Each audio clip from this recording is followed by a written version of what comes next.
Welcome to the Fancy a Brew podcast. I'm Andy the Northern Diver.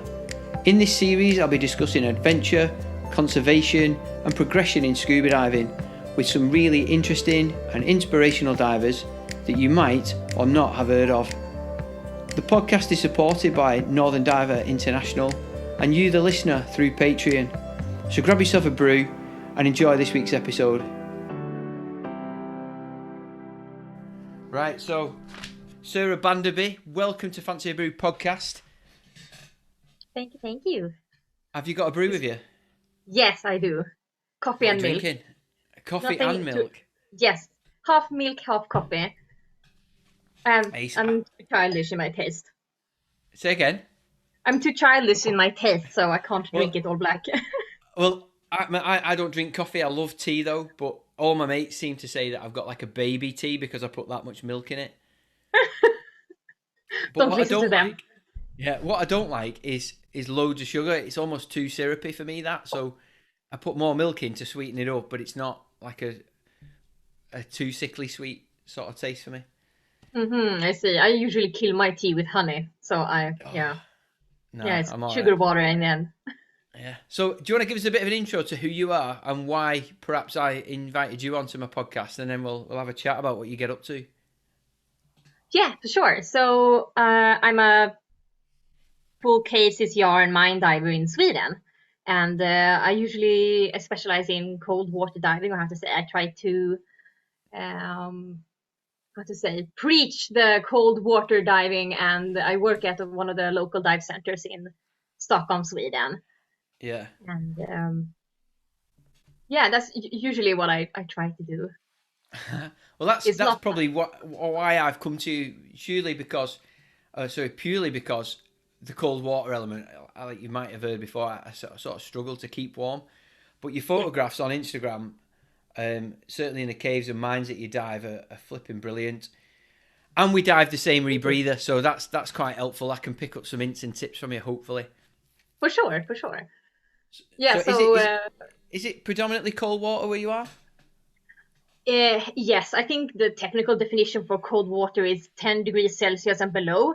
And usually in Sweden, it's mostly that, especially when you go deeper. During the summers, we do have warmer waters, especially in the shallower depth. But in the mines, the temperature stays the same. And at the deeper waters, the temperature stays roughly the same as well. Right.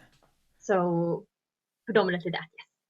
Well, I've only dived one mine so far, and that was this year. And I didn't go into the tunnels because I'm not sort of mine trained, so I literally stuck to what would be the pond, the lake of it, and the tunnels that went off. I'll be honest, I was too chicken, I was cold, and I looked at it and went, today's not the day to go pushing my boundaries, so I'll leave it. No, but that's smart.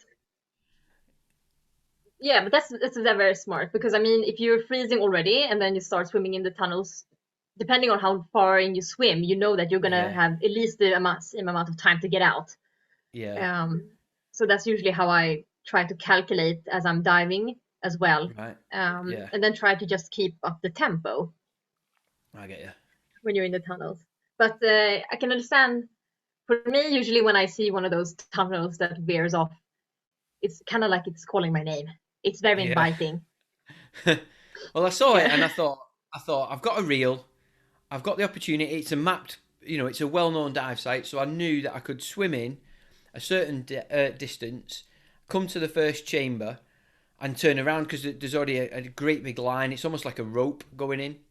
Because you dive so regular. I thought that's not too much for me. It's only like going in a wreck to the point where I would turn around and come back out.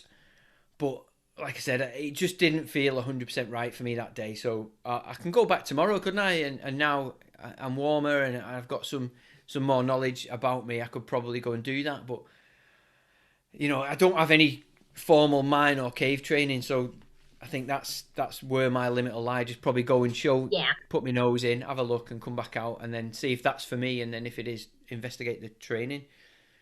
Yeah, I mean, because when you get the training, so all the little, the fears and the hesitance that you have before you go into the tunnel, they will kind of disappear when you do the training, because in the training you will get the tools on how to dive and how to problem solve Yeah. and everything.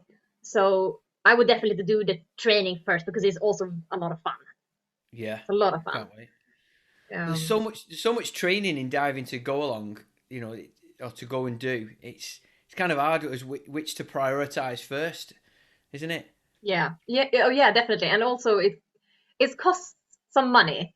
And Yeah. so I had this because when I started diving, I didn't start in the cold waters. I started in Mexico. That's when I did my open water and Right. my advanced. Um, so I was doing just cocktail diving usually once a year. Uh, did the first two Yeah. dives in the morning, like 8 o'clock, and then you went up and you grabbed a pina colada, and then you did the second dive. You're like, don't do what I do, Jeez. kids. And then and then at some point I was like, no, I would like to do because they had the cenotes and the caves in Mexico, right? So I did this Yeah. guided tour, and I was like, oh my god, I have to go deeper. I have to see more of this awesome place. And then I was like, well, but then I have to train in Sweden because it's not enough to just dive once a year. Yeah. That's when I started doing the cold water diving to get into the mine. So I had this plan and I calculated like how much this is gonna cost me just in course costs over a couple of years. Right. And it's not a little, but it's absolutely worth it. Yeah. I mean, like, you're never going to explore those places without getting that sort of formal training, are you? You can only, like I would, just put my head in, have a quick look around, and come back out. You're never actually going to investigate and explore new territory for you, are you? No, well, I mean, it's funny because we have this big mine called Tuna Hässberg in Sweden. I think some of my photos are from there. I like to dive there a lot. The visibility is amazing. You start by descend about 80 meters below ground. You go down this huge stairway. Yeah. Um, and when they started diving there in the first place, it was this team called in Swedish it's called Bagbodykarna. Just um, and they were not formally trained at all when they started Really? exploring that place. Yes, so people have done it. Yeah. It's not recommended to do it that way, but because now we have a lot of instructors available and training both for the CCR and for the open circuit, so there is no good excuse to not educate yourself. No. And most of the mines here in Sweden, at least, they won't allow you to dive there if you're not formally trained. Good. Yes. So the mines, what did they mine in them? Do you know? Yes, for example, in Långban, which was one of the mines that I also dive regularly in, they had the iron and a different kind of a lot. Actually, a lot was iron mined in that mine because it's Right. about 500 years old. So Jesus. yeah, so it's amazing. It's kind of like a cenote because the tunnels are basically going everywhere. So when they started to mine there, they were used 500 years ago. They had this technique of during the night you would burn fires against the walls to warm up the mountain, and then they would hack away during the day. So the tunnels are very tight Yeah. and not very big. And then as time progressed and techniques were coming with the dynamite and the drills, you can see how the mine progresses from small narrow tunnels to big shafts with elevators and the railways and wagons and all that kind of stuff. So it's kind I of like didn't. you when you're swimming there, you're swimming through history a bit. Yeah. I didn't think it'd be that um, sort of consuming. I didn't think there'd be that much to take in, and I thought it'd just literally be a rock passage. And now I'm just looking through your photographs now, and that Tuna Hasselberg, is that how you pronounce it? Yes. I've, I've there's pictures there, and it's pretty wow, and it's almost like you're just walking into a factory and going diving in the pool at the bottom. Some of the mine works that are there, and Yes, it's you see quite in here it's amazing. like 4 degrees in the air and 5 degrees in the water. Wow. Yes, very, very Sounds horrendous. toasty. Yeah, sounds horrendous. Um, so looking through your kit configuration, clearly we dive the same rebreather, but it looks like Yes, you've got on just a membrane dry suit. Is that right? yes, So that is correct. what what can you help me with in to keep warm that I don't already know, that I'm not already doing? Because I'm struggling so much with the cold in my trilaminate membrane dry suit. My neoprene one, I'm toasty, but obviously we've got the struggles with buoyancy control at depth in that. I see. Well, some of the pointers or tips, it's going to be, I have to say, you can be like, oh, but I already knew that. And well, the easiest thing you can do is to start with is to make sure that you actually have like a good breakfast before you go diving, because you will burn a lot of energy keeping warm in the water. And usually when Yeah, people are starting to get hungry, you can actually start feeling yourself freeze more. So usually drinking having a good breakfast is usually a good way to start. And then there are a couple of more tricks. For example, I have like, depending on how cold the surface temperature is, you can I have wool inlays in my boots, yeah, because when the surface temperature starts getting colder, what will usually kill you is the feet, because of the ground cold. So I have wool inlays in the boots. yeah. And then of course the undergarments is very important.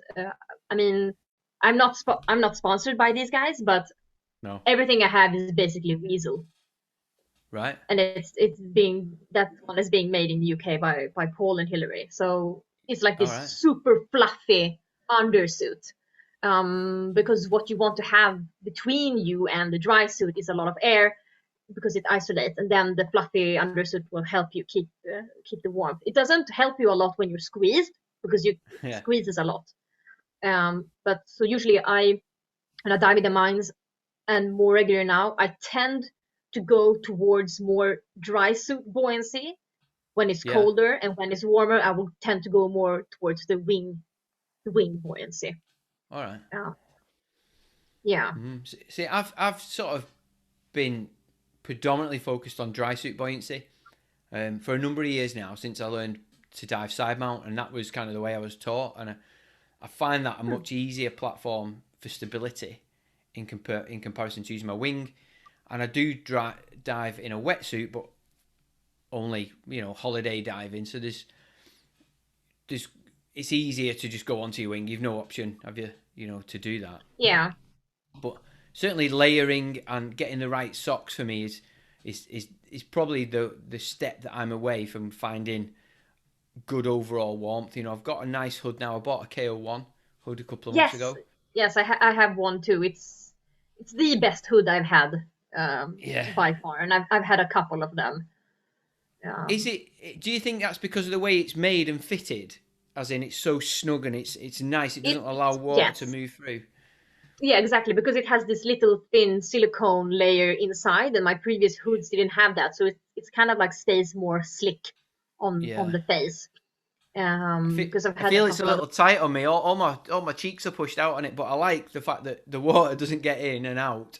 So yes, I'd certainly feel warmer of that than I did with any hood I've had before. yeah. I But mean, I don't know how it was for you, but that hood for me in the beginning was so tight. It was like pushing my lower jaw back a lot, because I almost yeah, so when you get up, it's almost the panic of like, I have to get my hood off and yeah, just throw it on the ground. You're like, this hood sucks. But then as almost it constricting around the neck as well. yes, the panic is real. And then, but after a while, as it kind of like, how to say, you wear it more and more, it will loosen a bit, and then now for Yeah, me it's perfect. good. Um, but for example, with the boots thing, I have these Weasel undersocks that are also like super fluffy. Yeah, Um, so basically, I've had that garment since I started diving. yeah. And it's worked well for me. I have not yet made the step towards like electrical undergarments. I'm No. currently looking at it, but for example, because I think when we're looking at your previous podcast, you said that you wreck dive a lot, I like and to. The you like to opportunities wreck are dive. slim at the minute, but yeah, I prefer Yeah, to. Yeah, I heard you guys are grounded, yeah. or how to say, you We are allowed to go outside. Horrible. no terrible. Yeah, I mean, as I said, I'm in Sweden right now. We have been quite fortunate. We can still dive, and I've been diving this whole year, and yeah. But then I have to say, the electrical undergarments, for example, when you do wreck diving, or I can find myself when I wreck dive, I Mm. usually don't have the same tempo when I swim around, because you kind of like hover around and you look at stuff and it doesn't go very fast. So the best way to stay warm is by the heat you self generate. But if you hover a Yeah, lot when it's cold, you will get colder. Um, for me, I usually don't freeze that much when I mine dive as when I wreck dive, I get you. because yeah, because in the mines you have to, if you want to see something, you have to swim a while to get there, and then you have to Right. preferably swim in the same tempo or faster uh, on the way home, and in that way Yeah. you stay warm. And I think in Tuna Hässberg, I don't think I posted a picture of that, but they have this decompression habitat that's at about 4.5 meters, which is Wow. dry. So you just go up and you sit on a bench, and then you get super toasty and warm because you're out of the water. And you bring Bro, heated drinks and you play some music and you talk a bit, and it's super cozy. I So that bet. also helps. I kind of never thought of it that way, but if you're on a wreck and you travel down the shot line, you're on the wreck and there's not much to do other than just mooch around dead slow, is there? Whereas what you said there, you've actually got to get going to get to where you want to be in that mine or that Yeah, cave system, haven't you? So it sort of it does make more sense, because certainly when I'm doing some sort of photography work, I might just get to where I'm going, and I'll sit there for 20 minutes, half an hour, just hovering around, taking pictures, so not generating any heat whatsoever. So hmm. that's the future. But yeah, I got a heated vest probably October time last year. I trialed it for a brand that's local to me called Northern Diver, and I trialed that sort of January, February last year, and I had some Hmm. good results. And it's relatively, so it's reasonably priced. It's less than £100, and it works Hmm. all day long. The downside to it, if there is one, which a lot of people pull the face, is the battery is internal to your dry suit. So if it was to get wet, it could be, you know, Yeah. they say dangerous. I don't know. I've never seen a battery explode, but I'm certainly willing to take the risk of it getting wet versus me being warm and enjoying a dive in fresh water at the minute. It works Yeah. really, and I've even worn it walking. You know, it's brilliant. You know, if you're doing some photography work outside in the countryside, you know, you can just pump this up to 50 degrees and you're warm and toasty. It's brilliant. It sounds awesome. I know that a lot of people prefer the external battery because they want to be able to control when they turn it on and turn it off. Yeah, So, for example, in your case, if you've been swimming around and you're swimming to the destination in which you want to photograph, and then you find your spot and you think, okay, I'm gonna be here for about 20, 30 minutes, hovering. Then I would turn the heating on vest on at that moment. And when you're finished, I'm like, okay, now I'm gonna start swimming home. Then I would turn it off, and then I would kind of like yeah, pedal faster to get home, because that's what I would do when I get the heating vest. Is that when I'm swimming around in the mine, I will probably be fine. But as I approach the decompression stages, that's when I want to turn the heating vest on, because yeah, if I take a example, right? So in Longban, when you dive, for example, let's say I'm going to the 55-meter level, and it's quite a you can get there quite fast. You just drop down because you're in a big shaft, yeah, big head pool. And as I'm going down, I'm working. I'm putting air in my dry suit, and then I enter the tunnels. So and then I'm swimming around. So I'm heating up the air in my dry suit as I swim. And but then yeah, when I'm finished, I'm gonna go back. So the first thing I do when I start ascending is that I'm emptying this dry suit of all this sweet, sweet, warm gas that I have saved for myself. And as I approach the deco stops and have to adjust my buoyancy, I might put more dry suit air in, and then it's cold. So yeah. usually, I would prefer to have the heating vest turned on at that moment, because then I will need some help just to heat up the air. Mhm. So usually at the ascent stages, that's when you will empty all the nice warm gas from your dry suit, That's and you will another get thought. colder. I never even it never crossed my mind that, you know, when you wear a wetsuit, the idea is you get water in the wetsuit, and your body warms it, and the idea is to keep that water in. So much like in your dry suit, you put air in to keep you buoyant, and that is being warmed. But then as soon as you have to ascend and you let a bit of air out, Yeah. that's now gonna need to be replaced at some point with cold compressed air. So it's a natural means of cooling, isn't it? All the time. Yeah, I always cry a bit when I have to go up because I know all the warm gas is gonna be gone. I wish I could like Well, recircle it, not only have a rebreather, but like a rebreather in my dry suit, so I can just recircle yeah. the hot air. But Well, do that's a you cracking find, idea.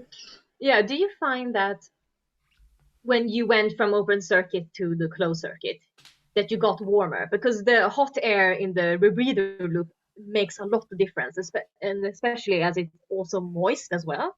Yeah, I did, You, but I would also caveat that with the fact that I was working harder because I'd changed my dry suit. I've still got my membrane, but I now dive a neoprene for the winter, and I've not dived one of those for a number of years, so it was quite hard to get used to that.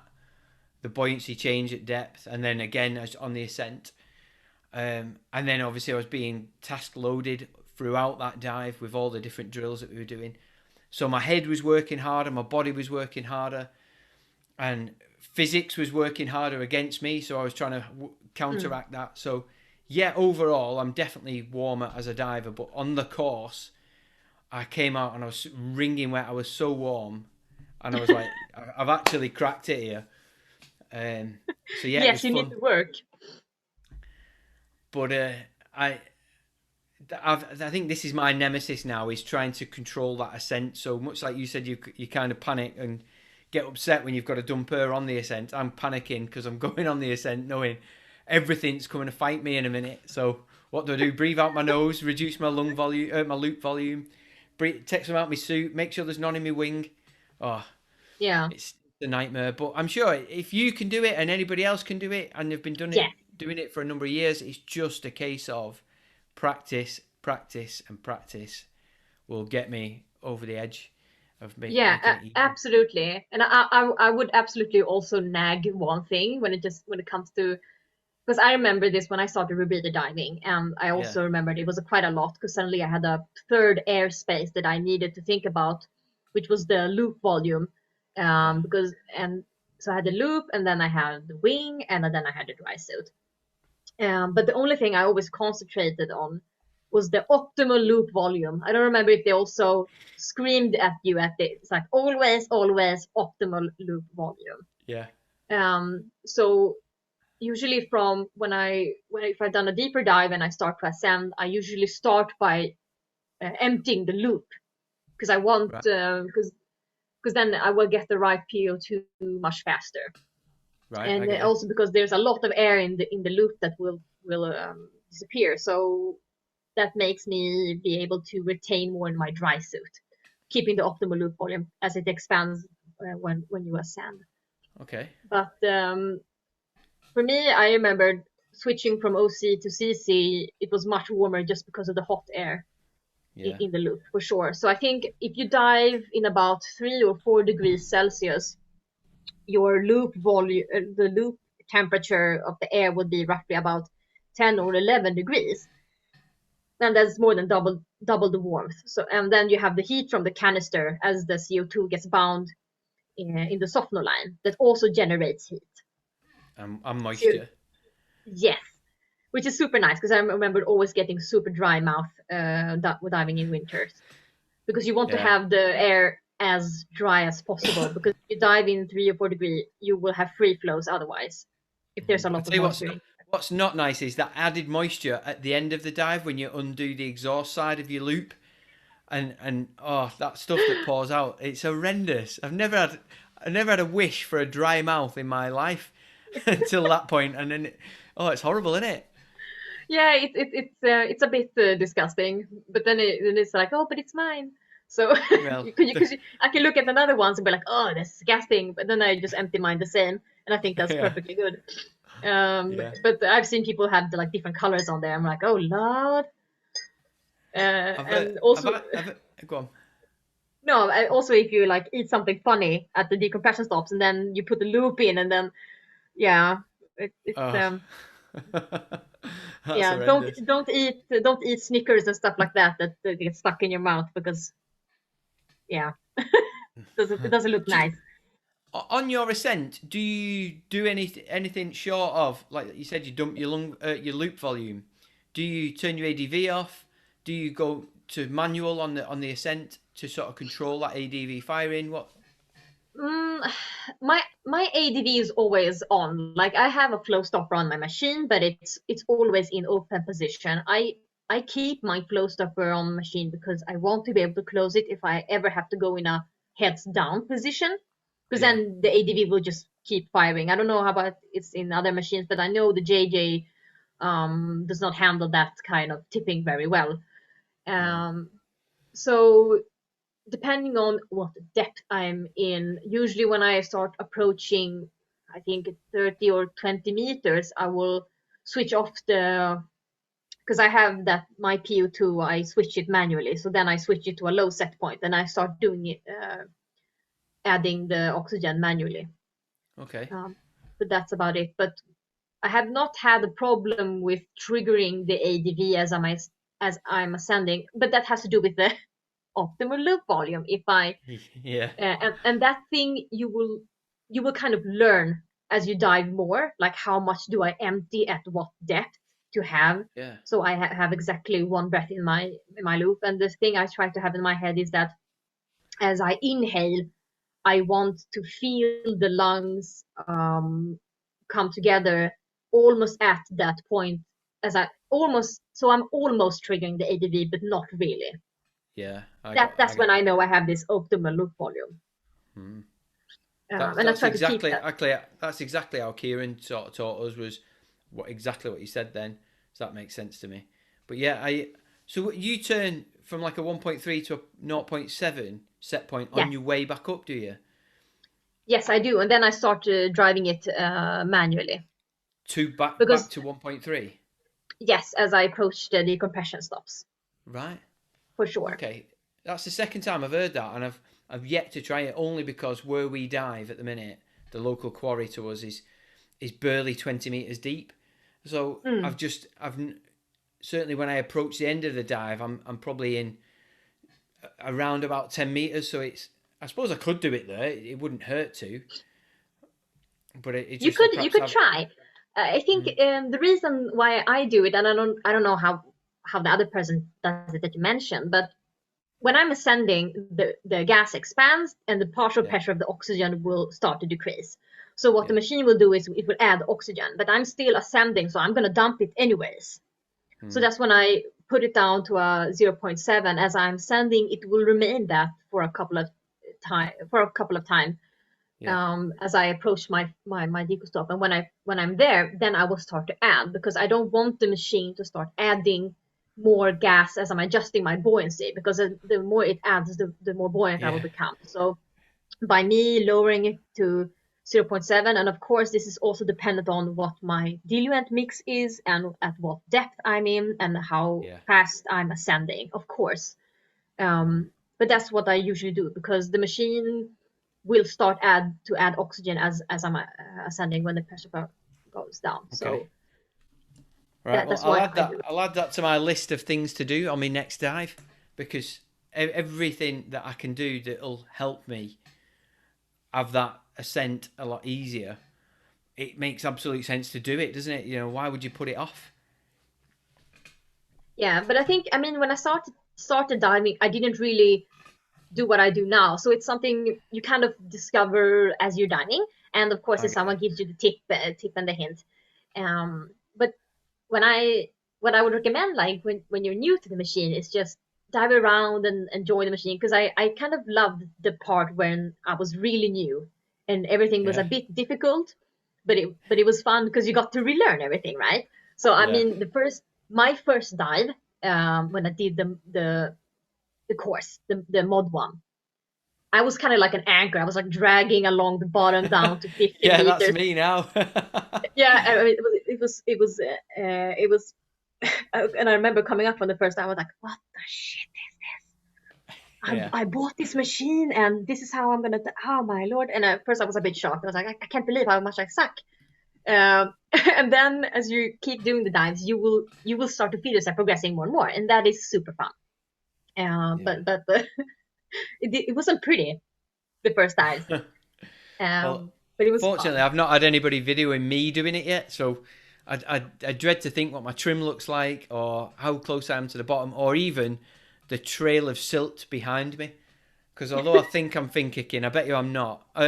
Sorry. Although I think I'm frog kicking, I bet you I'm not. I bet you I'm just horrendous. So we'll see. No, yeah, but I mean, I think it's quite fun to dive the ravine either way because I love the aspect that you get to talk. You can talk to your buddies and you Yeah, can hear everything and everybody. yeah, it's great. It's yeah, it is super great. You can shout obscenities to each other, which is super fun. Uh, and especially I'd see. when you're on helium. Yeah, I'd seen a video of some guys from. I think they were from Sweden. They dived a mine in Norway, and a couple of the buddies died. And it was on Netflix, and they went back in. But when they were trying to discover where things had gone wrong, and they were trying to retrieve the bodies and whatnot, they were talking on the rebreathers, and I was like, no way, that can't be a thing. And then when I did my training last month, and my instructor was shouting at me, and I was like, oh my god, this is brilliant that you can actually communicate so easily and actually move forward in your training. It's great, isn't it? Yeah, I think those guys. I think they were Finnish guys. Yeah, that's right. In the Plura cave. Yes, that's the one. Yeah. Yeah, yeah. I don't remember what the documentary is called, but yeah, I've seen it. Yes, yeah, and then they're talking, and usually you can. It's easier to hear people talk on helium because your voice gets more high pitched. And there are of course certain letters you can't really pronounce that well because you you have this mouth in the O shape. So Yeah. um, but it's super nice. But I mean, the shouting part, it's both positive and negative. I remember when I did my first intro course in the mines, loud. The instructor was shouting so much at me because I was really sucking, and I was just and I had spent like 20 minutes trying to get this secondary tie up on a rock, and he was shouting and shouting, and I was like, "Ah, I'm gonna cry," but Real. I'm like, I'm paying money for this, but It's, so yeah, but it's quite nice, and you can so it gives you a bit of leeway, and usually, for example, I've never seen pictures, but me and my buddy, we often dive with this guy called Alex Dawson, the photographer, and yeah. it adds a security aspect when we do this. Mm. So when we have so usually we dive very collected, and as we approach the scene or how to call it, we will start to separate. Then we will start putting up the lights and do the ha ha, and then it helps that we can shout at each other. Yeah. We can shout. We call the names. We say okay. We say more there, more here. So it's not very elaborate discussions, but we can kind of direct each other. And then when everything is okay, we just shout okay, because there's no point in doing these round circles when we have 100,000 lumens. No one is going to see your little headlight. No. So it kind of it helps a lot. It does. That's cool. I've seen quite a bit of his photography. I've started to follow him because obviously that's where my interests lie. Um, Yeah, he's with brilliant. underwater photography, he has got some cracking pictures, and the lighting makes them even better. I think than what mine would be because mine are not being lit. I'm not lighting the scene, and some of them look quite sort of far back in the shot. It's like a big wide angle picture rather than close up wide angle, which is probably what I'm more used to. There's one in Yeah. Malta there. Have you dived Malta at all? I have not been to Malta. I have not been to many of the places that are considered like diving meccas. I have not been to the Red Sea. I have not Have you been not? to. No, I know. It's. I've been to like Mexico and then Dominican Republic and then Sweden and the close regions like Germany and I'm going to Scapa Flow in September. I'm very Oh excited. yeah. Oh, bro. Yes, hopefully, We shall hopefully. I'm see. crossing my fingers. Yeah. Yes. Um, but no, I've So not been to Malta. is the JJ the only rebreather that you dive? At the moment, yes. I tried different rebreathers when I started looking at what model I would have, and actually, uh, I'm going to be a bit JJ cheating here. My first choice was actually the Revo. Right. I kind of fancied it a lot, mostly because I'm not very tall. I'm 157, and the Revo actually came with options of having smaller machines and smaller lungs. Yeah. that would have fit my smaller frame. The JJ only has one, how to say, it only sells in one way. Yeah. But there was no instructors in Sweden. And one of the Right. criteria was that I want to do the course in Sweden because vacation days and money and all that kind of stuff. Yeah. So then JJ was a second option, but I have not regretted it. I think both machines are glorious, and there are many machines that are out there that are really super. I would actually like to have one of each, but I'm not that wealthy. But I've been looking at getting a second one, uh, more smaller, lighter to travel, and then for getting into more tight restrictions because the JJ does build a bit on the back. If you Yeah. compare it to for example double 12 liters, it actually builds I think Bigger 3 or 4 centimeters more. So yeah, Mm. looking I'm looking at the either the Liberty side mount or the mechanical Triton, which is a French machine Right. for that. That was the reason I was asking because I'd seen quite a few of your pictures. You dive side mount, and I wondered why you'd gone back mount over side mount. Was that a conscious decision at the time, or would you not? Were you not a side mount diver, or what's the score? It was kind of. Uh, I kind of decided I wanted the back mount because at that point I was doing more wreck diving, even though I Yeah. knew I was going into cave. And one of the really nice things about the JJ is the steel frame. You can kind of put as many tanks there as possible, because it's quite a hassle when you're on the boat to put on side mount tanks Yeah. and the side mount rebreathers. But with the JJ, you just put it on as a backpack, and then you have the tanks hanging around. Um, so that was kind of how it was. And I think at that time also the Liberty side mount wasn't out yet, Right. or it wasn't that I didn't know of it at that time. So the ones I knew were side mount was the XCCR and I think as well the SF2. But Yeah. because of where they My friend placed dives the there. SF, yeah, but the thing is like because of the but then I read and I was looking into the SF2. I think that where they placed the lungs, it's at the bottom of the machine. It made it very vulnerable when it comes to work of breath, depending on how you position yourself in the water. The Liberty Mm. sign mount has the lungs more towards the middle of your body, which is much smarter because then you can tilt a bit more and it won't affect your work of breath. Mm. So I was looking at that and I was like, no, no, I'm gonna have the back mounted one. But you were not considering getting the side mount one then. No, not at all. So like I said, my one of my best mates, he dives SF2 in back mount and side mount, and I've got this opinion that not not everything is good for everything. You know, they say over in the UK, the jack of all trades, but master of none. So I think Yeah. if you're going to buy something and be good at it, it needs to do what it does very well. And I think to split it between back mount and side mount seems just a pinch too far for me for someone who's so new to rebreather diving. And looking around, I liked the look of the JJ more than anything else. So when I investigated what it was about and was it suitable for what kind of diving I wanted to do, my budget was everything seemed to be right with it for what little I knew.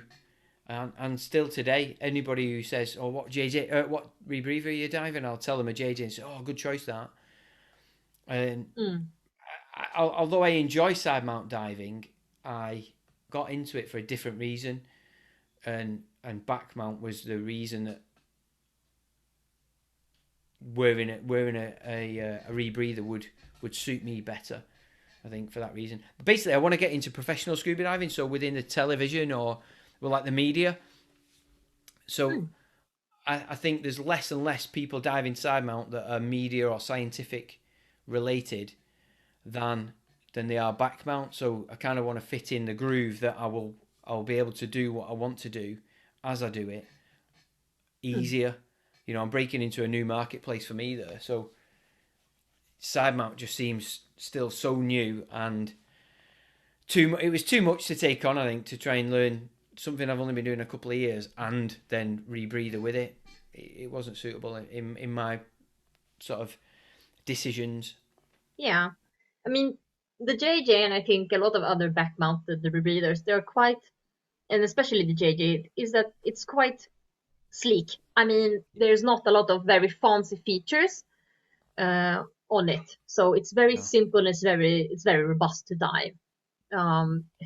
I have done some dives on it where it could have been questionable if it passed one test or not, because you have to look by, it's like an ocular inspection, right? So, for Yeah. example, the Liberty back mount, it's quite nice. It has pressure sensors. It can tell you, it can notice if you are actually pre-breathing it or not. And when you do the Really? positive and negative test, it will check to see if the pressure holds. But when you do it Yeah. on the JJ, it's like you blow it up and then you come back after 5 minutes and like, Have a feel. Have a look. like oh yeah, or negative, like, oh, is the ADV still at the place where I lost? So yeah, it probably is, and then you dive it.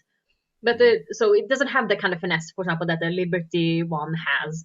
But the machine has never failed me, and I think I have over 200 hours on that machine so far, Have and you? it has never failed me. Nice one. Yeah, so I'm quite happy with it. Great. I noticed that you've got like a cover, like a red. Is it a Yes, cave cover for it? yes, That looks it's a little, brilliant. yeah, it's a red cave shield, because I'm maybe I'm a bit ridiculous, but I'm like, I want to scratch my machine. Uh, so actually, I had one before with some text on it, but lo and behold, I dropped it on a wreck dive. So now it's rest somewhere at 60 meters, and I was so pissed. I'm like, I'm never gonna wreck dive with this cave shield again. So I don't actually do that. No. But I use it in the caves.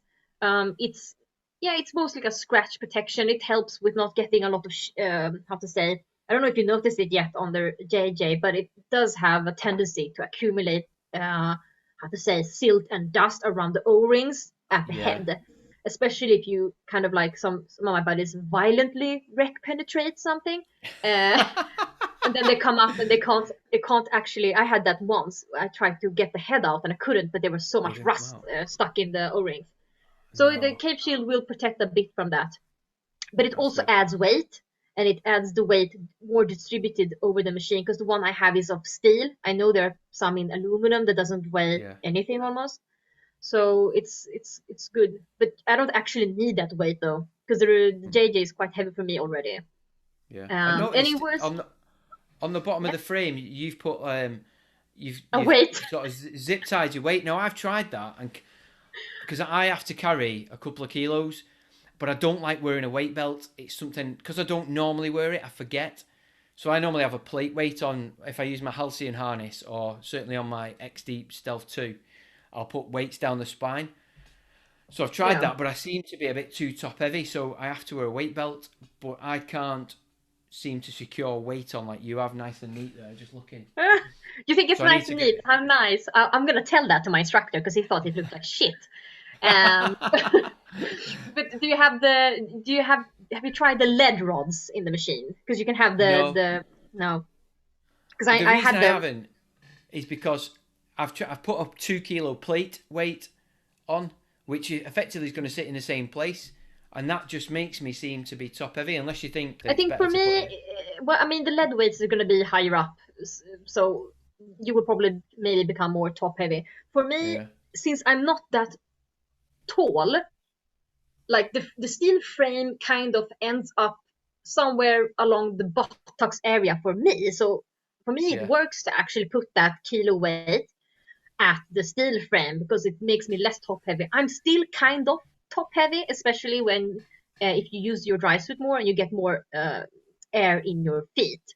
yeah, But then also when you dive the rebreather, and someone might disagree with me on this one, you would prefer like the trim wise, it's how to say, you should be completely vertical or maybe a little bit towards the seahorsey, but just a tiny bit. Because if you're yeah, more towards the other side, the air will start traveling up and you will have a harder work of breath. So yeah. so having this over trim is actually not good. You want to have the So just slightly, slightly up from the horizontal. just the teensy weensy bit. Okay. But it depends on how it is, because but I know that if because I started diving this over trim because I had and that kind of works when you have the OC. But when I started diving the rebreather, I'm like, I'm pulling the ADV all the time, and sometimes it's hard to breathe. And I don't know if you have felt this yet, but if you start getting this overtrim, you can actually feel that the air is traveling up to the highest point, because you can Yeah. feel your nose pulling the air and your mask tightening. Have you had that yet? Not yet, no, but I'll try and consciously think about that happening next time I do that, because maybe there's just so much going on. I'm in the panic trying to get level, or whatever it might be. Honestly, luckily I can dive on my own, so I don't have to look rubbish in front of other people, which is kind of helpful. The last dive that I did, my dive buddy decided to not come because it was snowing, so I dived on my own, and I was kind of I'm grateful for this because I can look crap on my own, without him having to watch and tell everyone how shit I was. Yes, it's almost like this David Attenborough documentary. Like, oh, here's the birth of the young rebreather diver. Always accompanied by an older rebreather diver. It's like, it watches over Yeah. the young rebreather diver as he drags along the bottom, and that's usually how it looks like. And it's quite funny. It's quite new, but I mean, yeah, the trim will come and the buoyancy will come. And I think one of the usual misconceptions is that um, diving OC, like, oh, you have to be a very experienced OC diver to get on the breather. Oh, hell no. I mean, it's sometimes those guys I've seen or I've heard instructors talk about, usually they have the most trouble. Yeah. So, for example, when I started diving, because I knew I was going into caves, the first equipment that I ever bought was the double 12s, and I bought the double regulators and the dry suit and everything. I didn't have this single wing and single tank. Mm. And I dove that for about a year, and then I got the rebreather.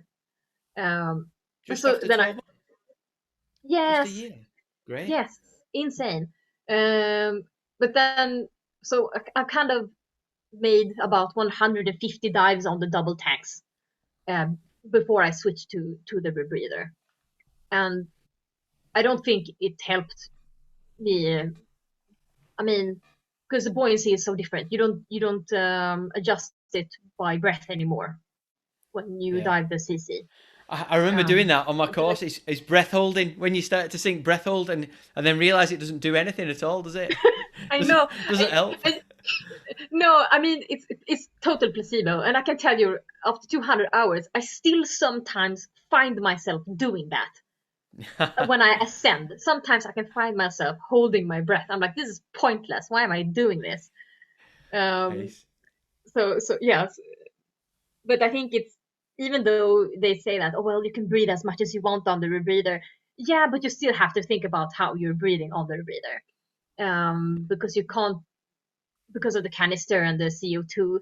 So even though you don't have to hold your breath, you're not supposed to hyperventilate either. You have to find this good, nice pace, as if you were diving the OC, but you just don't Yeah. have to hold your breath anymore.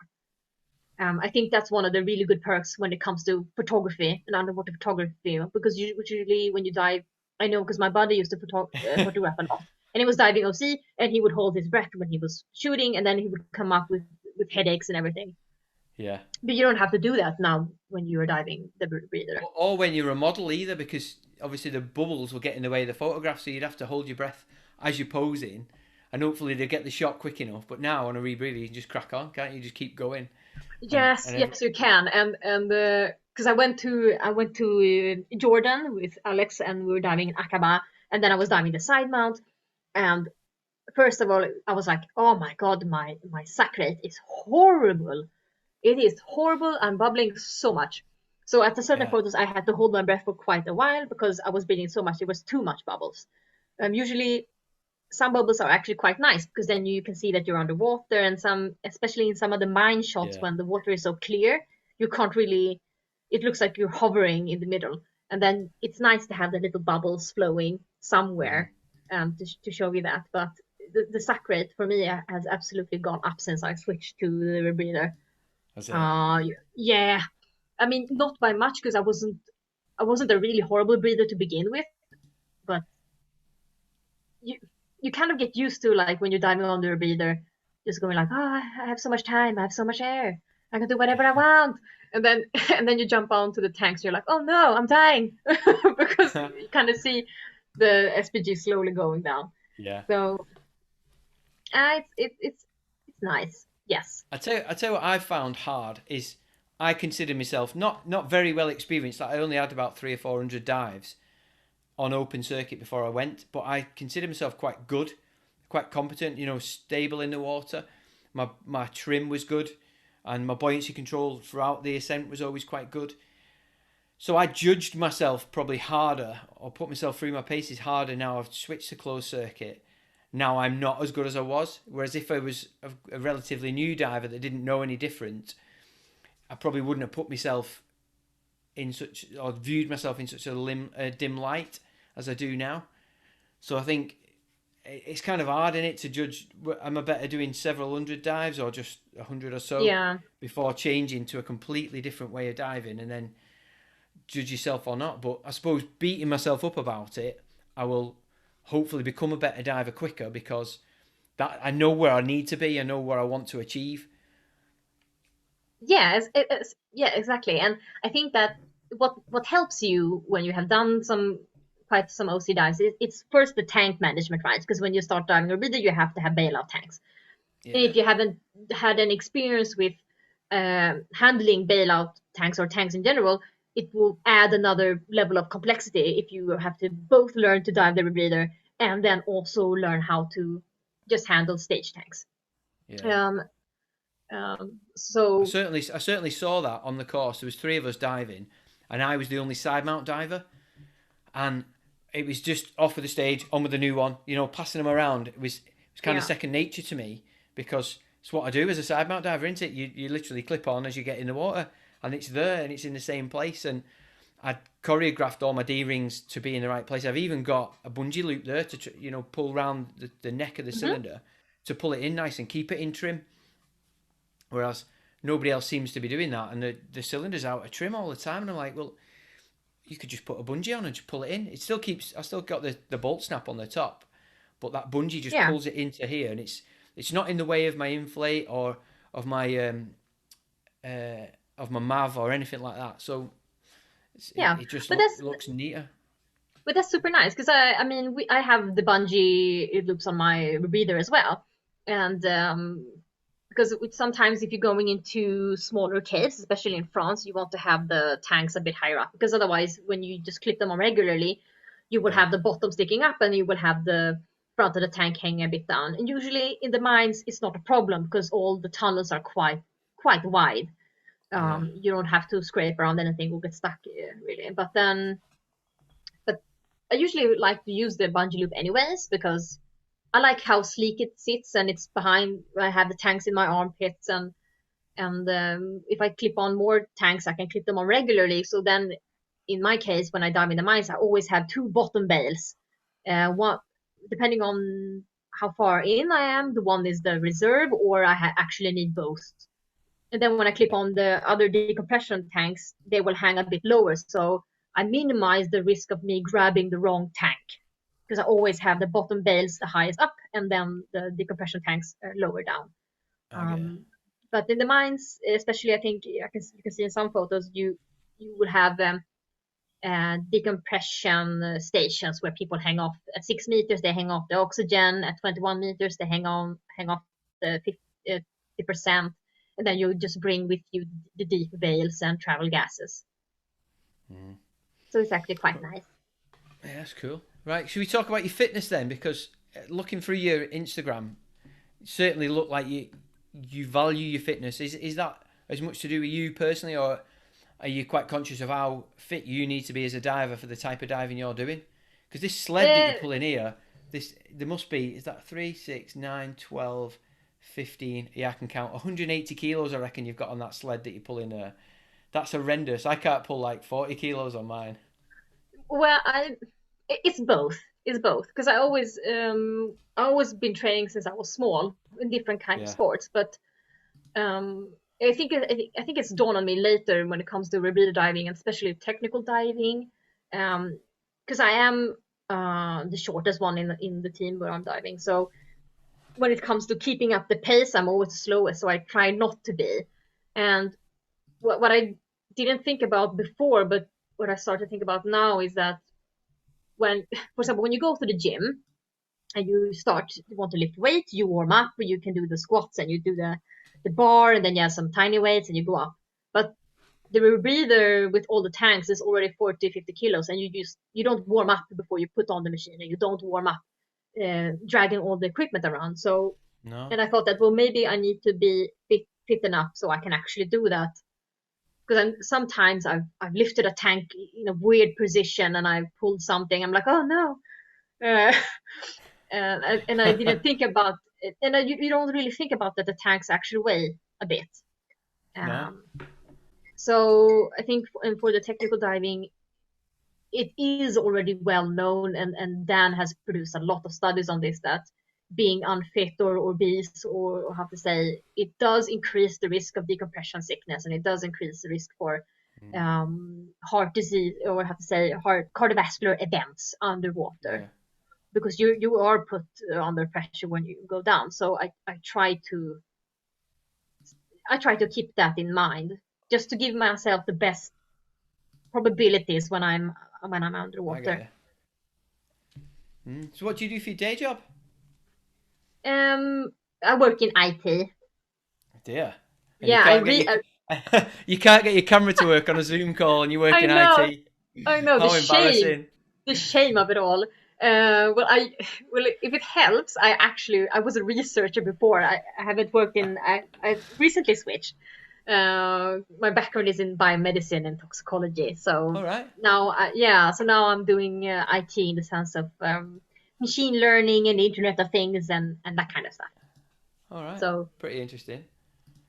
yeah, it's nice, it's fun, and it's definitely how to say, future work. It's a very buzzword Yeah. nowadays with the machine learning and all that. Happy But it days. does help me diving and all that. I've seen you've been doing. It sort of nicely links onto. You've been doing some online learning. Did you put that on your story? Let's have a quick gander now. Yeah, you Yes. did. Oh, I was watching the BSAC. Uh, with was it Paul Haynes had a presentation about increasing the probability of surviving loss of unconsciousness underwater.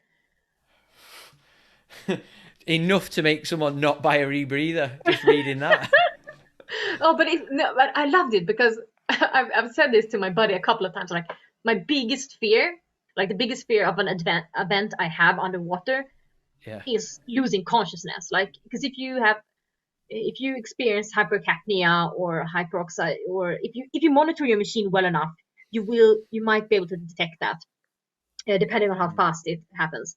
But this spontaneous loss of consciousness, depending on different factors, is an absolute horror for me, because in that case you're out. I mean, you have no control of the machine, so then you have to kind of rely on your bodies. So he was just talking about how you can increase the probability. He presented some really nice data from both Don and Bisak, and I was like, yeah, I'm gonna buy that mouthpiece retaining strap, um, for sure. Is that what he said? So for your Well, loop. yes, it's one of the really nice. Because what happens is that when you lose unconsciousness, your jaws start to relax, and then the mouthpiece will eventually come out of the mouth, and then you will inhale water, effectively drowning you, and the water will also enter the loop, so you will lose buoyancy, so you will become negatively buoyant, so you will descend. Yeah. And in the case of, he presented this case that, especially in the military, because the military uses this already. Yeah. And of the 54 people they have had that lost unconsciousness underwater, only 3 died. But when you look at the recreational community, or I have to say the technical divers who are not military divers, Yeah. more than 80-90% die when they lose unconsciousness underwater. And one of the ways to delay the drowning effect or increase your chances of survival was having this retainer strap. And I think that, well, that's very logical. I'm gonna get one. Right. And where, if somebody hadn't seen that presentation, how can we see it now? Do you know? Oh, I don't know, because they had linked it on Facebook. Right. But I think you should. Otherwise, I think maybe, because I think they were actually recording it. So if you would email BSAC and Yeah. ask them for a link, they could probably give it to you. There were a lot of All right. divers there listening from. but both Sweden and other parts of the world. It was very Yeah, interesting.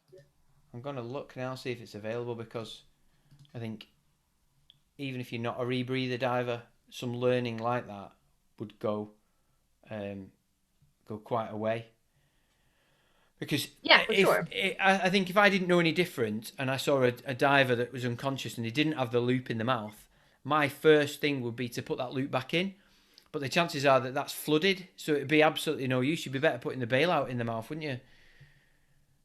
Yeah, or just as quickly as possible, actually rushing the person Yeah, up to the to the surface. surface, for No, sure. But it was a really good presentation. I can't see it here. I I'll might see get if in I touch can with him and find. see. Yeah, do it. I mean, he was. I was a bit, I have to say, annoyed, or because I haven't heard so much about this retaining strap and the data behind it. But apparently, they've had rebreather forums like decades ago where they discussed this, and I'm a bit surprised because it sounds so logical why it hasn't been um, added to the machines already. Because it seems I very think I logical. found it. I don't know whether you can watch it now. Let me just check. Go to link. Uh, yeah, it's on the BSAC technical page, isn't it? Hmm. Um, but whether I'm just going to log into BSAC now and see if it is available. I think if they can put it on their YouTube channel, if that's something that they can do, it'd be quite interesting for a lot of people to see that kind of information. Yeah, and he had a really good presentation, and he gives also an overview to the rebreathers if you're not a rebreather diver, so you understand Mm. what he's talking about, and some really nice graphs, and no, he was very knowledgeable. I enjoyed Mm. it, Yeah, just making I think myself a bit safer. I think the reason I didn't see it is I'm not really on Facebook anymore. I got my account was hacked in November, and Oh I've just no. not gone back to it. I've been waiting and waiting and waiting for him to come back to me and say, yeah, we've sorted your account now, because I've sent him all the details, but they just haven't. So although I can view pages on Facebook, I'm not on it, so I haven't had the notification. Else I would have gone and watched that. Hmm. But yeah, I'll if I can, what I'll do is I'll try and find a link to that, because it'd be interesting to put that in the show notes and people can watch it. Because why would you not? If you're interested in diving, why not learn more about diving? Yeah, absolutely. I think that's one of the best things about rebreather diving is that you keep evolving, keep educating, keep getting better. Yeah, Um, it's really nice. I was going to But ask you about the number of girls that seem to be interested in tech diving in comparison to just recreational diving. Do you think that's just a natural thing, or do you think perhaps that girls are put off because it seems quite male orientated? Because for me, I don't live in that kind of world where people are put off from doing stuff. Like my wife dives with me all the time. She hmm. dives a twin set, and I think she's got the twin set because I encouraged it rather than she would have gone down that route automatically herself. I don't think she would have. Well, it's a good question. I'm not really sure. For me, one of the things I have to say how I burned for is it cold water diving, technical diving, rebreather diving, and seeing more women in technical diving. So what does that really mean? I can't really say if why there are less women diving technical compared to recreational, because at the dive center where I work at, if I look at the distribution of females versus males at the open water courses, it's roughly 50-50. Yeah, But then when you look at the distribution when it comes to, if you just start with diving recreationally at home, it's much less, and even lesser when you go into technical diving. And I don't know if that is because it's harder or if it's because of culture or the hassle of it. I'm not sure because you would actually need some survey data on that. But what yeah, I try to do is that I try to showcase the women who are diving, because there might be women out there diving who will be encouraged to see that there are other women diving as well. And yeah. like I have this one concrete example where Because I was also under the impression that, well, it doesn't matter really if I'm a woman or a man. It shouldn't matter. Everyone is equally welcome and everyone should come. I don't think it matters for people if what gender you are. And then No. I had someone who's going to an excursion with me, and in my dive center they nickname you things instead of putting Yeah. out your real name, right? So my nickname was is called Norpan, so you can't really tell if I'm a woman or a man on that word. And I Yeah. had to email someone and I told them, oh, this is where we're gonna meet and blah blah blah blah. And then I met her. She was very new, so she wanted to dive with me because I was the guide. And we're having a really good time talking after the first dive, and she just casually mentions that she tells me, well, I was a bit nervous before my first dive here, but then you emailed me, and then I saw in your name that you were a girl, Yeah. and I was like, oh, okay, well, yes, I'm a girl, and I didn't really reflect on that much more till afterwards. I'm like, okay, but why did it matter to her? Mm. Why was she relieved? Why was she nervous before but then not after? So I was just, and I should have asked her when I had the chance. Yeah. But it didn't strike me till afterwards. Why did it matter for her being newly certified open water diver? Because all of my male counterparts are really good as well, open and encouraging and all that. So why did it matter? Mm. Maybe it's I'm a not. preconceived idea that men can be quite intimidating to women, or Yeah, maybe just that individual is intimidated by the idea of being, looking perhaps not as competent or confident in front of a man, whereas she'd feel quite comfortable in front of a woman. I don't know. yeah, it Um, might be something like that. But I mean, yeah, it's probably these stereotypes, or we already have an assumption of people. But I mean, because technically I could probably be an asshole as well. yeah, I mean, she was relieved, but what if, I mean, maybe she shouldn't have been relieved. Maybe I would have been really rude and didn't help her. Now, of course, I mm, wasn't, but yeah. you You never could have know. been though. Yeah, Yeah, because I mean, you can't assume that yeah, all male instructors are intimidating and all female yeah, instructors or guides are very nice and cozy. That's not really true. yeah. But I find it quite hard to have this discussion because whilst I agree with everything that everybody should be equal and nobody should be stereotyped or pigeonholed, I don't generally do that. I don't think with people on mm, the whole. A person, an individual, I might see them and think, oh, he looks like a bit of an asshole, like, but not just because it was a bloke or because he had a different coloured hair colour or skin colour or an obvious religion. I would never do that. So when I have the discussion about whether women are sort of reduced in numbers in levels of the sport that we do, I find it hard to discuss because I don't, my wife can do what I do as well as I do. So if my wife can, why can the next woman not? So I don't really view people in that way. So it's quite an hard discussion for me, who's not as opinionated as some, to have, I suppose. But yeah, but I think that, for example, I think you have to take into consideration that technical diving or line diving or cave diving is one of the yeah, extreme sports, right? So yeah, if you look at other extreme sports, you can probably see that the male to female ratio there, it's not something that is unique to technical diving, that there are no, less I suppose it's females not. Yeah, maybe who are doing it than male. But as long as everyone has equal opportunity to do what they do, regardless of gender, that's the best thing. absolutely. Um, Yeah, and I remember I was watching this, how to say, these talks with some of the female instructors like Jill and Meredith, and they have been in the diving industry much longer than I have. I'm stepping in quite late, yeah, but I love hearing the stories about them when they started diving, that there was no equipment for females, for example, mm, or that there were equipment, but they had done some calculations and they were calculating that, well, the average woman will only dive 10 times a year to a depth of blah blah blah. really. And then Jill took that wetsuit down to 100 meters deeper than that, and it kind of broke. And I don't think we have those kind of issues today.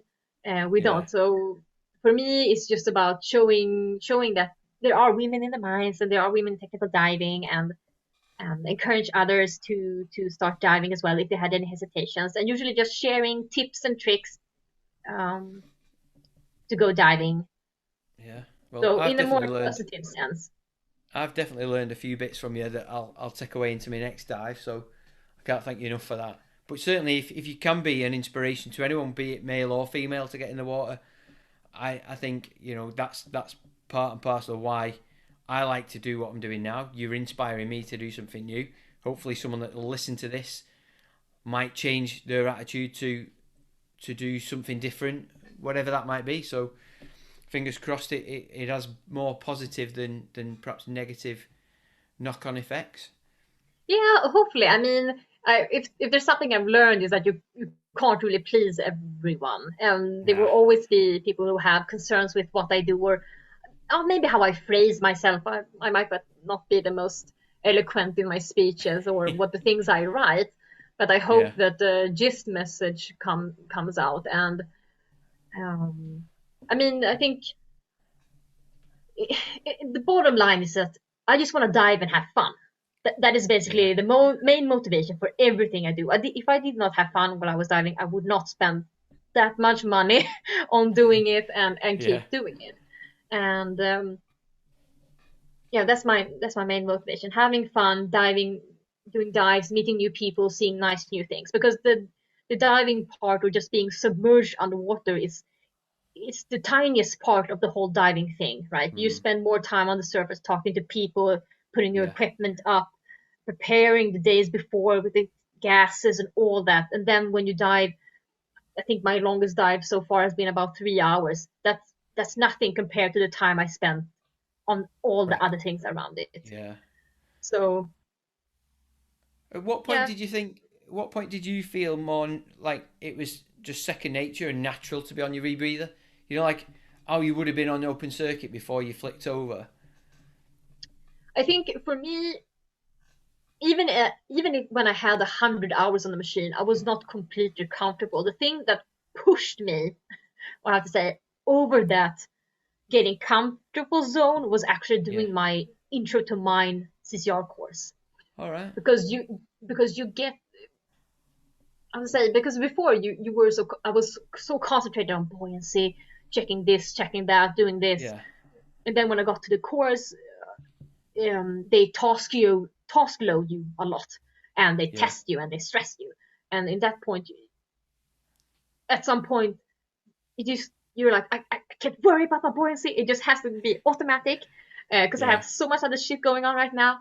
and and you keep doing it, and after the week you're like, oh, I feel I have this buoyancy under control.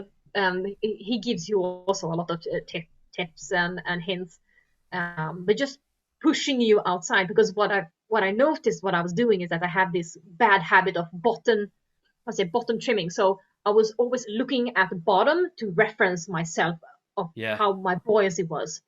What that led to was that I was always looking at the bottom. I was not looking at my surroundings. Yes, and back, less situational awareness, more bottom trimming. And of Mm. course, that was the first thing my instructor said, like, you can't do that. That's a weak diver that does that. I'm like, oh, okay. A weak diver. Because he said, well, you don't have, you don't see your fence, you don't see the mine, and so I had to stop. I had to stop doing that, and then I had to kind Mm. of look at my dive computer instead, and feel the machine. Because you can, after a while, you can start feeling when you start doing this Yeah. tiny descents or ascents, because you can hear the loop, or you can hear the little toggling in your ears and all that. So for me, it was just that, doing those courses. Because I Right. remember at this one point we were doing what we call a lost line procedure. So the Yeah. instructor just pulls you out of the main line, puts you on a rock, you get blindfolded, and then you have to pull out the safety spool and you have to find your way back to the main line. I Sounds think horrible. I did.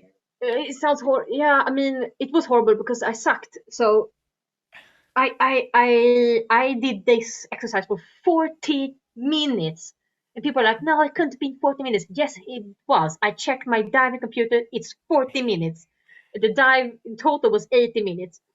Wow. And at no point Did I think about my buoyancy? At no point did I freeze, because I was at the same goddamn rock trying to Yeah. get this. And then when I finally got it tied on, I had a canister light at that time. I had tightened it around my canister cord, so I was like, I had to undo it. And Jeez. so I think there's this misconception also that before doing the courses, you have to train a lot, so you arrive prepared. But the thing is that you're not, and it's good to a certain point. But at one point, the course is supposed to push you. It pushes you up a notch, Yeah. because they will task you, load you in a way that you won't be able to do it yourself, Oh. and they will stress you, and that's how you kind of up the game a bit. Yeah. So I have divers who have said that, yeah, but I want to train a bit more. And I say, no, I've seen you. You have good buoyancy. You're not gonna get better buoyancy by just practicing buoyancy. You get it by task learning yourself, so it comes Yeah. automatically. And it takes Trying to time. do something while you're practicing it, innit? Like tying Yes, the and lines you on. you do the photography, right? So Yeah. that's one way to task load as well, because Mm. you have to keep your buoyancy as well as you have to keep the camera. And I don't know how your camera looks, but I mean, when I look at Alex's camera, there's a lot of tiny buttons he has to wiggle around. Looks like You have a this. yes.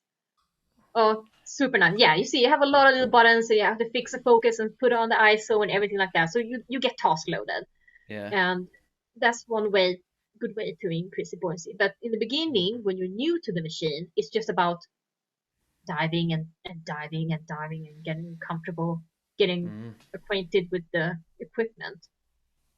And when you start plateauing, when you feel that, okay, well, these last 30 dives or 20 dives, I feel I'm good. And when you start plateauing, that's when you should do the course. But that's my personal opinion. Some people might not agree.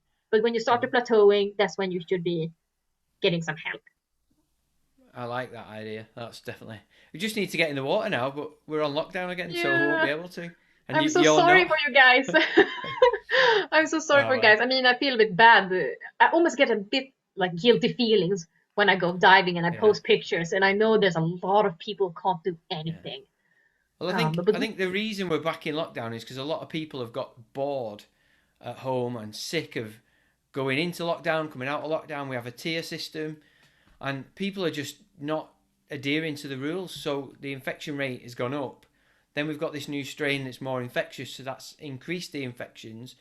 And now it's just got to the point where we can't cope, and there's people that are just not adhering to the rules, so the infections are getting greater again. So we've had to lock down. Well, for me, I'll just concentrate on YouTube, podcasting, get my camera out, practicing with that, and then as soon as I can get back in the water, I'll get back in the water. It is what it yeah, is. But yeah, never for mind. sure, for sure. Oh But well. how do you feel now about the cold water diving? Do you think that? Um, I'm more comfortable with it, and I think changing the dry suit was the big one for me because Yeah, neoprene being a lot thicker than the membrane. But equally, that had its downside that you lose buoyancy at depth and then you gain it on the ascent, which is horrible. So I'm quite looking yeah, forward to warmer water and using my other dry suit. But for now, I'm comfortable during a dive, which is the main thing for me. And if I get good at the ascent in such difficult circumstances, it would only be easier by rationale when I've improved my circumstances with warmer water or different protection. mm, So I've got better gloves now. So I've got Icelandic wool undergloves. They're definitely mm. helping. I've got the hood, so it's just my feet. Um, they're not a million miles off. I've got some new socks recently, which seem to be okay. So on the whole, I can do an 80-minute dive in sub 10 and be warm enough throughout the dive. It's when you get out and your lips are numb and you Yeah, can't really talk. That's where it's.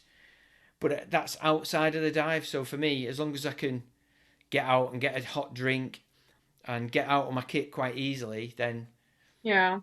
I'm a lot happier than I was. So it's all good. Yeah, for sure. And I think that, I mean, as I said before, like eating good, proper meals before, If the surface is very cold, you want to have everything already kitted together.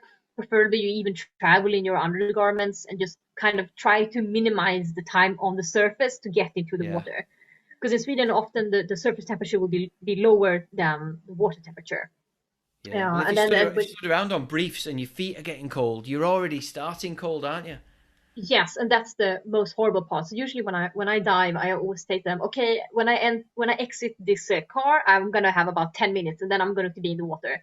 So I try to stress that, not to Yeah. stress, but to be effective. Like keep track of Yeah. your equipment, have it prepared, check everything at home where it's warm and cozy, and then when we get to the dive site, preferably nothing will happen, and we will enter the water. And sometimes I've had excursions when we just do land-based dive, and it's been -10 in the air, and then I have to do the dive briefing. I'm like, okay, so I'm gonna do this quick.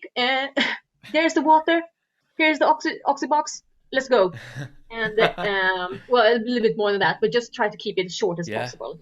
And then when you get out of the water, you have to kind of quickly get everything off because the bolt snaps and everything starts to freeze in. Freeze. Oh And no. when we do the second dive, we have like hot water with us that we put in the hoods so they Yeah. unfreeze and it's warm and toasty when you pull it over. Oh, brilliant. But the undergarments, I mean, you can always also. I know there's a lot of different brands, so you can try different, and um, but it's really important that they're clean and they're dry. So you try not to work too much with the dry, so also you start sweating because that will cool Yeah. you off quite a lot when you get into the water. Absolutely. And then just keeping tempo, keeping pace if it's possible, and then the heating vest can aid you in keeping warm at certain points, but it will not substitute your own warmth, I have to say. Yeah. Because I know people who put on the heating vest when they have already started freezing, and then it will be a bit too late.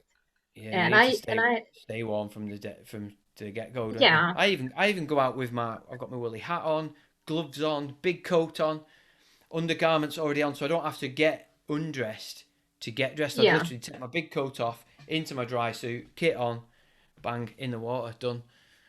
yeah. That's the one of the best things. And then yeah, when I do decompressions in Longbourn, usually I find a rock when we start freezing, and then I hold against the rock and I just pedal with my feet. So I keep swimming, Yeah. but I swim against the rock, yeah, just to keep heat because it's very important. Because you know Generating that, a bit of heat. yeah, exactly. Because when it comes to decompression as well, at that point, cold water is a risk factor because you get the worse circulation, especially in hands and feet Yeah. when you start freezing because The because of the blood what's sort it of called? comes out the extremities. Yes, the vasoconstriction, and what the effect of that is that you will start to feel that you need to pee, Yeah. because the blood volume increases in the main body. So having a pee valve is also one Yeah. thing that will help you. I love my P valve, and I wouldn't be without it. Do women have P valves?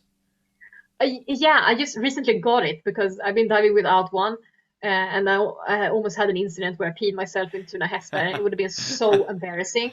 But I managed. But it was horrible. The pain Was was it? unbearable. Yeah, Uh, but they I are pee valves. I And we got forgot to clip up once, so I was prepared. I was wearing what I needed to wear. Got in the water, did my dive, and as I was walking out, I was like, "Oh, I'm just gonna stop and have a pee," and then realised, "Oh, I forgot to clip on." Stop waiting. So at that point, I'm like trying to stop myself and run back to the van to get all my kit off really quick because it's dead hard once you've started. Oh, it's quite yeah. funny. Well, there are a Oh, lot of funny incidents like that. But the women, we have something called the sheepy. So yeah, it's like a little contraption that you how to say, you glue on your vagina. So it and then you hook it up to the same pee valve as you guys yeah. have. It works like a little reservoir that just leads the pee out. Oh, that's Um, great. doesn't sound that comfortable though, but I No, know all the women who are using it says it's one of the best. yeah. Um, I've and my I also only have other thought would be it would be easier to wear some sort of adult incontinence pad, wouldn't it? But I don't feel completely confident or comfortable wearing something like that. I don't think. That would be quite. Well, I have friends who dive with diapers, for example, Yeah. like male buddies, and I think I've heard, because I've been talking to a lot of women as well, like, well, why can't I just get a diaper? And they say that you can have these adult diapers, but you can't do the full flood pee. No. You have to Just do for a the, dribble. yeah, and you have to, otherwise you will just pee yourself basically.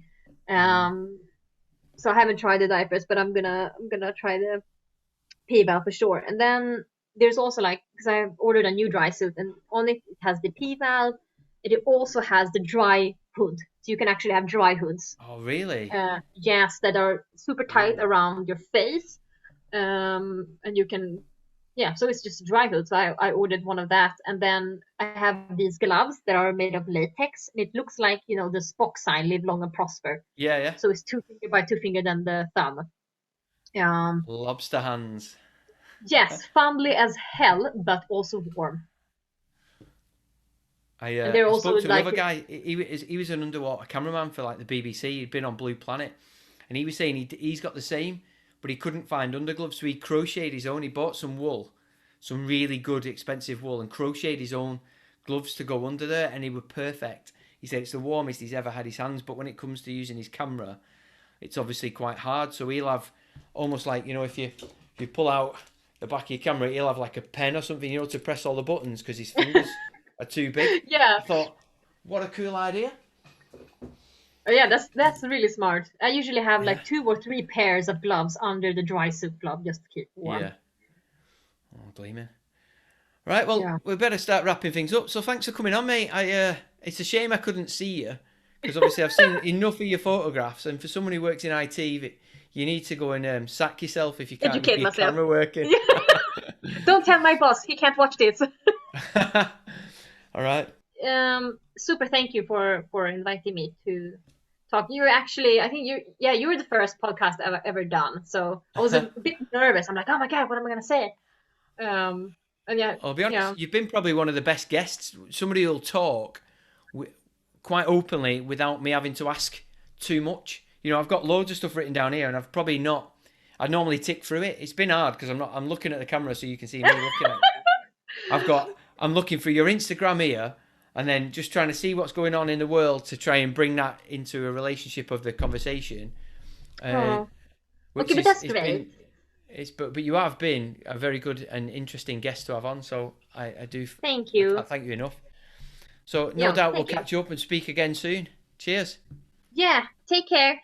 Have a lovely day. See you later. Yes, next time I'll fix the camera maybe. Cheers. Take care. Bye. See you later. Bye-bye. Thanks very much to this week's guest for sharing their stories and interesting tales about the underwater world. I hope you enjoyed listening to it as much as I did recording it. For more information on this episode, take a look at the description below. And don't forget to subscribe to the podcast if you haven't already, and follow us on Instagram for the latest news. Thanks again to Northern Diver International and those of you who have supported me through Patreon. Take care, and I'll see you on YouTube.